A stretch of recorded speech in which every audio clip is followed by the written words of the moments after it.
নমস্কার বন্ধুরা, কেমন আছেন সবাই? আশা করি ভালোই আছেন। আমরা সবাই ভালোই আছি। সবাইকে গুড মর্নিং। মামা হ্যালো। লাড্ডু আজকে তাড়াতাড়ি ঘুম থেকে উঠে পড়েছে। লাড্ডুর জন্য ব্রেকফাস্টটা বানানো হয়ে গেছে, লাড্ডুকে খাওয়াবো। আর আমাদের চা, স্নান করে পুজো সেরে নিয়েছি। লাড্ডু ঘুমাচ্ছে, লাড্ডু ঘুমাক। আমি সেই সময় ছাদে জামা কাপড়গুলো মেলে দিয়ে আসি, কারণ আমরা লাড্ডু জেদ ধরবে যাওয়ার জন্য। খুব সকালে ঘুম থেকে উঠেছিল লাড্ডু, সেই জন্য তাড়াতাড়ি ঘুমিয়ে পড়েছে। রান্না করবো এসে, দেখা যায় লাড্ডু দুপুরে রান্নায় কী করি।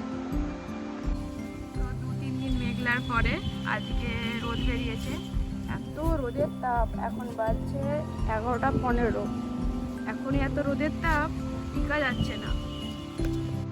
ছাদে জামা কাপড় মেলা হয়ে গেছে, নিচে চলে এসেছি।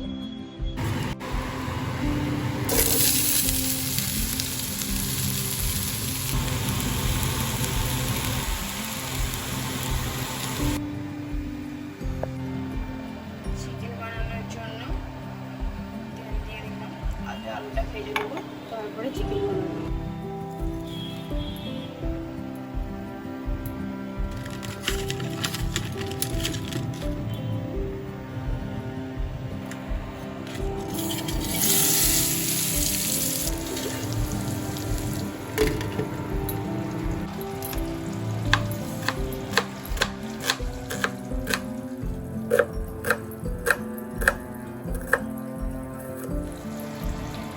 চিকেনের জন্য পেঁয়াজগুলো কেটে নিচ্ছি,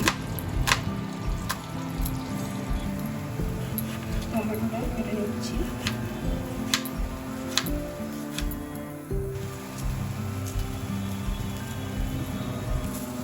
পেঁয়াজ, টমেটো, কাঁচা লঙ্কা কেটে নিয়েছি।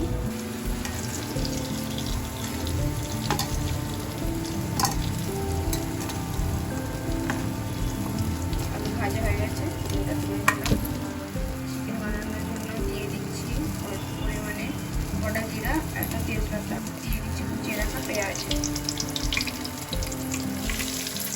তার সাথে দিয়ে দিচ্ছি কাঁচা লঙ্কা, দিয়ে দিচ্ছি 1 চামচ পরিমাণে লবণ। নেড়ে কিছুক্ষণ চাপা দিয়ে রেখে দেবো। পেঁয়াজ ভাজা হয়ে গেছে, দিয়ে দিচ্ছি আদা রসুন পেস্ট,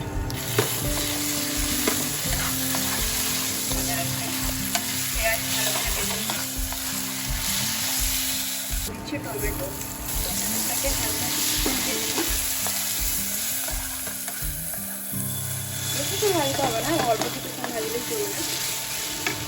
পেঁয়াজ, আদা, রসুন, টমেটো ভাজা হয়ে গেছে, দিয়ে দিচ্ছি 1 চামচ লঙ্কার গুঁড়ো, 1 চামচ পরিমাণে জিরা গুঁড়ো,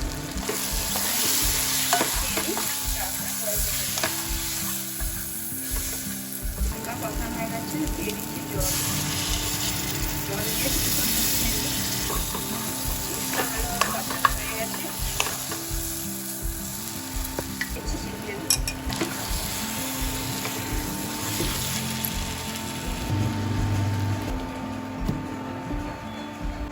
চিকেন ভালোভাবে কষানো হয়ে গেছে, জল দিয়ে দিচ্ছি। জল দিয়ে কিছুক্ষণ ফুটিয়ে নামিয়ে নেব। এর মধ্যে আলুও দিয়ে দিয়েছি।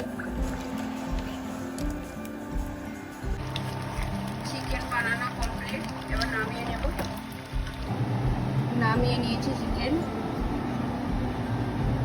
আমরা যাচ্ছি লাড্ডুকে নিয়ে ডাক্তারের কাছে চেক আপ করাতে। লাড্ডু বাবা চলে গেছে আগে, আমি যাচ্ছি। আমরা বেরিয়ে পড়েছি।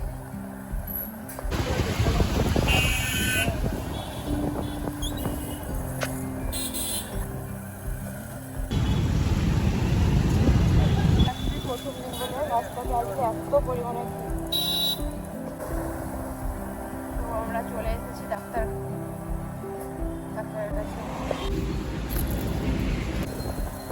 আমাদের ডাক্তার দেখানো হয়ে গেছে, আমরা বেরিয়ে পড়েছি, গাড়ি যাচ্ছে।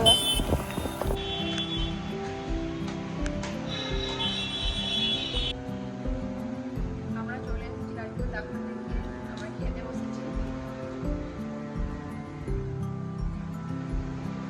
আজকে তো চিকেন আর আলু পটল দিয়ে একটা ভাজা করেছি, আর কিছু না। ঠান্ডা হয়ে গেছে অনেক। অনেকক্ষণ, ঠাকুরকে দুধ দেখে দিয়েছি, একটু দেরি হয়ে গেল দুধ দেখাতে। লাড্ডু ঘুমাচ্ছে, লাড্ডুকে তুলে কিছু খাওয়ায়, অনেকগুলো কিছু খায়নি, ওষুধ খেয়ে দিয়ে ঘুমাচ্ছিল। ডাক্তার অনেকগুলো ওষুধ দিয়েছে, সর্দি, হালকা সর্দি আছে, কফও আছে, তাকে ওষুধ দিয়েছে আর সাথে ভাপও দিয়েছে, ভাপ দেওয়ার জন্য বলেছে। ভাপ দিলে তাহলে সর্দিটা আর কফটা একটু তাড়াতাড়ি গলে যাবে, সেই জন্য। তো দেখুন বন্ধুরা, সারাদিন প্রচণ্ড পরিমাণে রোদ দেওয়ার পর রাত্রে হঠাৎ বৃষ্টি শুরু হয়ে গেছে।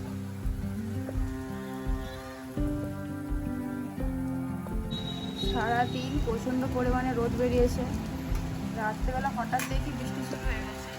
আবহাওয়াটা যদি একটু ঠান্ডা হয়তো হবে, প্রচণ্ড গরম ছিল আজকে সারাটা দিন। রাত্রের খাবারের জন্য ভাত চাপিয়ে দিয়েছি, সবজি কিছু করব না, সবজি দুপুরের আছে অল্প, যেন সবজিটা কিছু করবো না সেরকম, আর শুধু বানাবো লাড্ডুর জন্য অল্প একটু খিচুড়ি। ডাক্তার লাড্ডুকে মিষ্টি জাতীয় আটা ময়দা এর থেকে একটু দূরে রাখতে বলেছে কিছুদিন, এখন সপ্তাহখানেক।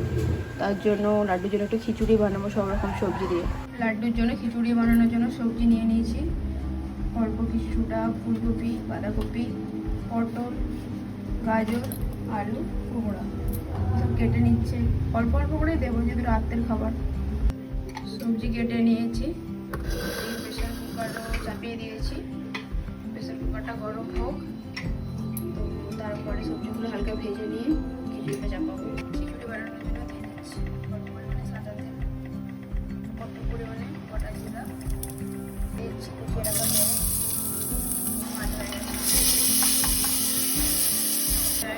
দিয়ে দিচ্ছি লবণ, দিয়ে দিচ্ছি পরিমাণে জিরা গুঁড়ো, পরিমাণে ধনাটা অল্প, একবারে অল্প দিচ্ছি, অল্প পরিমাণে গোলমরিচ গুঁড়ো, চালটা কুকারটা কেটে 4-5টা সিটি দিয়ে নামিয়ে নেব। লাড্ডুকে আগেই খাইয়ে ঘুম পাড়িয়ে দিয়েছিলাম, আমরা দুজনে খেয়ে নিয়েছি। তো আজকের মতো ব্লগটা এখানেই শেষ করছি, দেখা হবে অন্য একটি ব্লগে। বাই বাই বন্ধুরা।